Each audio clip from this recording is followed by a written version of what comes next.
ప్రభునందు ప్రియమైన జేహోజీర్లో spiritual ప్రియటి members అందరికీ నా హృదయపూర్వక వందనాలండి. ఇది నిన్నకి ఏర్పాటు చేయబడిన వాక్య భాగము యోహాను సువార్త 3:16 చదువుదాము.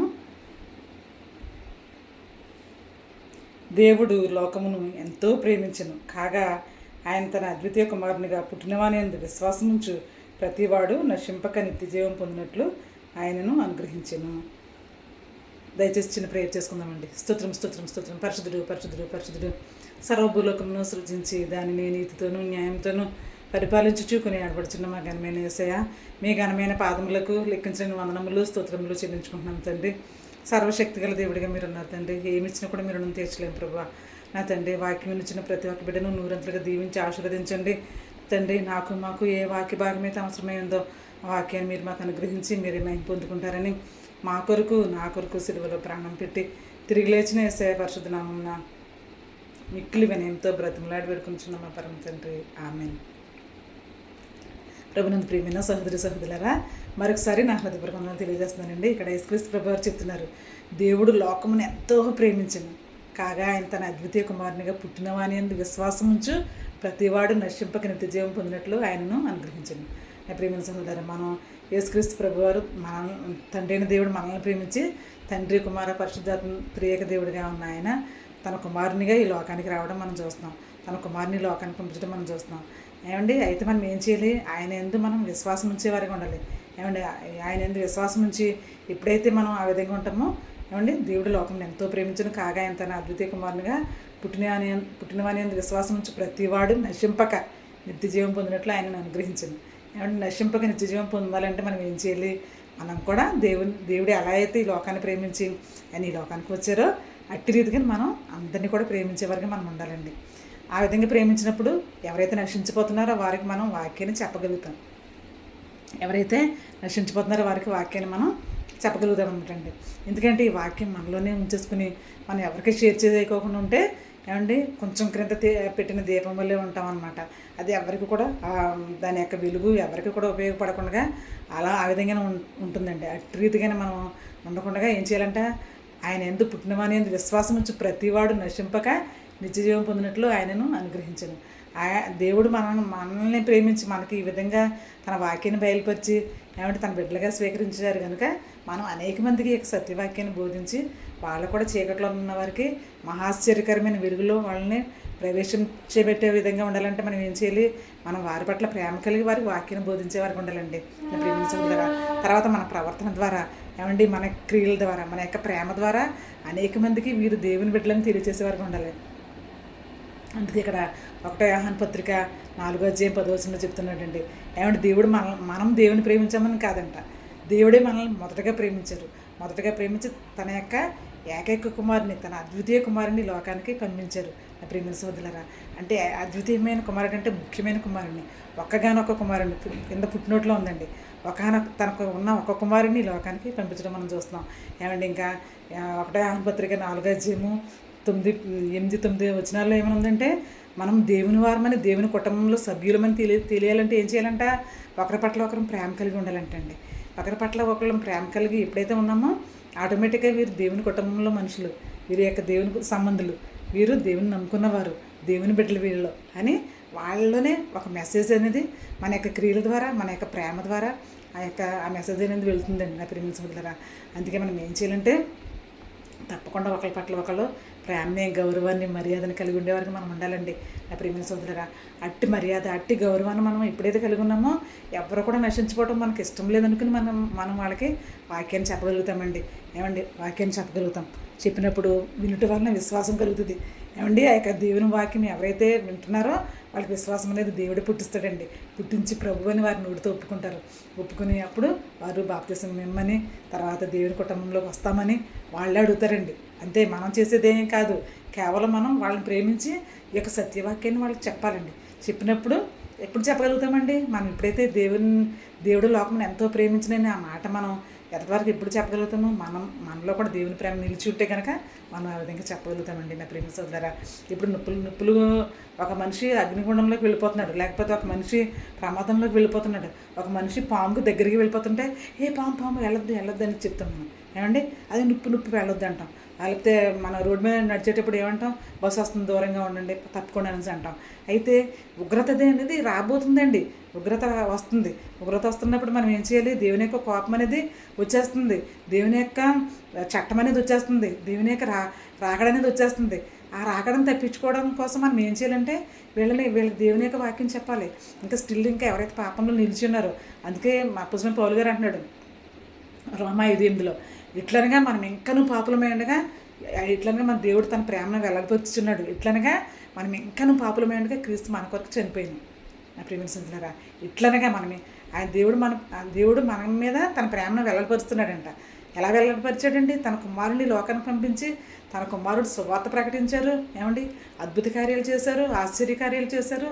తర్వాత ఏం చేశారు? ఆయన తన ప్రాణాన్నే మన కొరకు ఏమండి నిలువెల్లా గాయాలు పొందుకుని నార్మల్ మరణం పొందుకున్నదండి ఆయన.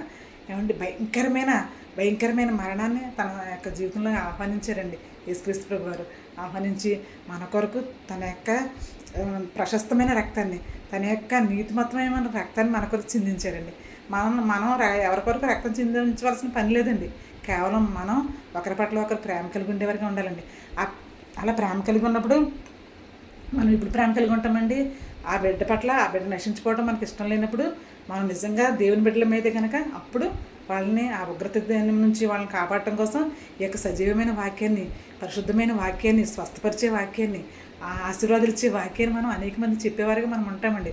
నా ప్రియమైన సోదరులారా, అది ఇక్కడ 1 పత్రికలు చెప్తున్నాడు.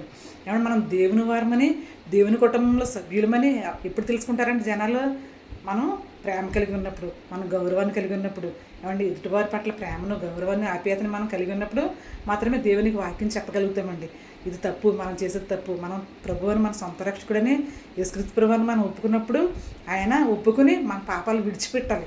విడిచిపెట్టినప్పుడు దేవుడు తప్పకుండా తన కృపను మన మీద నిలిచేలాగా చేస్తారండి. అప్పుడు మనం పాపం మెట్టుతో తెలుసుకుంటాం. అందుకే ఇక్కడ యేసుక్రీస్తు ప్రభువు ప్రేమస్వరూపి అని తెలుసు కనుకే ఆ యొక్క ధనవంతుడు వచ్చి, ప్రభువా నేను మారు మనసు పొందడానికి నేను ఏం చేయాలి అని చెప్తున్నాడు. రక్షణ పొందడానికి నేను ఏం చేయాలని అడుగుతున్నాడు. అంటే అతను సువార్త విన్నాడు కనుకే వచ్చి అడుగుతున్నాడండి. యేసుక్రీస్తు ప్రభు వారి గురించి విన్నాడు కనుక వచ్చి అడుగుతున్నాడు. అందుకే మనం కూడా దేవుని యొక్క వాక్యాన్ని చెప్తాము. ఇప్పుడు చెప్తామండి, కేవలం మనవారు, మన తోటివారు, మన యొక్క ఇరుగు పొరుగు వారు, మన యొక్క ఈ సమాజంలో ఉన్నవారు ఎవరైతే ఇంకా స్టిల్ ఇంకా రక్షణ లేకుండా ప్రభు ఉగ్రతకి గురైపోతాకి సిద్ధంగా ఉన్నారో అలాంటి వారిని మనం ప్రేమించి వారికి వాక్యం చెప్తే కనుక అప్పుడు మనం దేవుని కుటుంబ సభ్యులుగా ఉండాలన్నమాట అండి. మన ప్రవర్తన ఎదుటివారికి యోగ్యకరంగా ఉండాలి. మన ప్రవర్తన ఎదుటివారికి, అమ్మో నా కష్టం వస్తే ఎంతో చెప్పుకోవాలి, నాకు యొక్క బాధ వస్తే ఎంతో చెప్పుకోవాలి అనేసి మనం ఎప్పుడు వాళ్ళు మనకు చెప్పాలని ఎప్పుడు ఎదుటివారు చూస్తారండి. కేవలం మనం ప్రేమ గలవారమని మనం వాళ్ళకి తెలిసినప్పుడు మాత్రమే. అందుకే యేసుక్రీస్తు ప్రభు వారు ప్రేమస్వరూపి అనే కదండి తండోపతండాలుగా జనాలందరూ ఆయన దగ్గరికి వచ్చి, ప్రభువా నన్ను రక్షించు, ప్రభువా నన్ను రక్షించన్నారు. ఏమండి కుష్ఠరోగి కూడా, ప్రభువా దావీదు కుమారుడా నన్ను రక్షించు, నన్ను రక్షించు. ఏమంటే గుడ్డివాడు కూడా, దావీదు కుమారుడా నన్ను రక్షించు. ఏమంటే దెయ్యాలు పట్టిన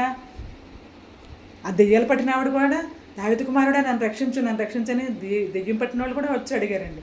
కేవలం ఎందుకనండి, యేసుక్రీస్తు ప్రభువు చాలా ప్రేమస్వరూపి అనే వాళ్ళు తెలుసుకుని ఆయన యొక్క ప్రవర్తన ద్వారా, ఆయన యొక్క మాటల ద్వారా, ఆయన ఎదటివారికి భోజనం పెట్టిన పద్ధతి ద్వారా, ఏమండి ఆయన ఎదటివారిని ప్రేమించిన విషయం ద్వారా ఆయన యొక్క జీవితమే చక్కటి మెసేజ్ ఇచ్చి అందరూ కూడా తండాలుగా యేసుక్రీస్తు ప్రభు వారిని ఆరాధించడం. ఆయన పర్వతాల దగ్గరికి వెళ్ళిపోయినప్పుడు వాళ్ళు ఆయనను వెంబడించారండి జనసమూహం. ఇక్కడ ప్రజలు వచ్చారు, మీటింగ్స్ జనం వచ్చారు అని అంటలేదండి. ఇక్కడ జనసమూహాలు తండాలుగా వెళ్ళారంట ఆయన కూడా.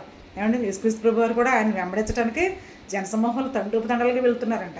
ఏమంటే అందుకే ఇక్కడ చూడండి, యేసుక్రీస్తు ప్రభు వారు ప్రసంగం చెప్తున్నప్పుడు ఆయన శిష్యులు అంటారు కదా, ప్రభువా ఇన్ని రోజులు వెళ్ళాం మీతో ఇలాగా దేవుని యొక్క వాక్యాన్ని వింటున్నారు కదా, వీళ్ళకి ఆహారం కావాలని అన్నప్పుడు ఆయన 5 రొట్టెలు 2 చిన్న చేపలు ఆశీర్వదించి విరిచి వాళ్ళకి ఇస్తే ఇంకా 12 గంపలు మిగిలాయంటండి.